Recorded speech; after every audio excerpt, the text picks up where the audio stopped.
প্রিয় বন্ধুরা, তোমাদের জন্য আবার একটা নতুন ভিডিও নিয়ে আইছি। এই যে দেখো, সকাল সকাল আমাদের সকালের যে আকাশ কিভাবে কালা হইয়া আছে তো একটু দেখানোর জন্য তোমরা নিয়ে আইছি। প্রিয় বন্ধুরা, এই যে দেখো, একবারে পুরাপুরি কাল বৈশাখী ঝড় যেমন ধেয়ে আসছে, চারিদিকে কি অন্ধকার করে আছে প্রাকৃতিক পরিবেশ। এই যে দেখো প্রিয় বন্ধুরা, পুরো আকাশ মেঘলা হয়ে আছে, তাই তোমাদেরকে দেখাচ্ছি। প্রিয় বন্ধুরা, আর তোমরা যদি ভিডিওটা ভালো লাগে একটু কমেন্ট করে জানাই। যে দেখো, সত্যি কি অসাধারণ রূপ দেখো প্রকৃতির।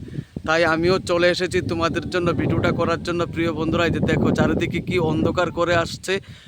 এই যে দেখো প্রিয় বন্ধুরা, আশা করি তোমরা ভিডিওটা ভালো লাগবে এবং কমেন্ট করে একটু জানাইও। প্রিয় বন্ধুরা, এই যে দেখো কি অন্ধকার। তোমাদের এখানে যদি অন্ধকার করে থাকে তাহলে একটু কমেন্ট করে জানাইও প্রিয় বন্ধুরা। তাই আমিও চলে এসেছি। এই যে দেখো কিভাবে চারিদিকে বাতাস, শুধু আর বাতাস আর বাতাস। প্রিয় বন্ধুরা, এই যে দেখো কেমন লাগছে তো প্রিয় বন্ধুরা একটু কমেন্ট করে আর জানাইও। এই যে দেখো কিভাবে বিদ্যুৎ চমকাচ্ছে আকাশে। আর এই যে দেখো প্রিয় বন্ধুরা, তাই আমি তোমাদেরকে দেখাচ্ছি। এই যে দেখো প্রিয় বন্ধুরা, ওই যে দেখো প্রিয় বন্ধুরা, হ্যাঁ, এত কালা আমি আর কোনো সময় দেখি নাই প্রিয় বন্ধুরা। সকাল সকাল এত কালা হয়ে আছে আকাশ। কই, এই যে দেখো আকাশটার উপরটা একটু দেখো প্রিয় বন্ধুরা। বা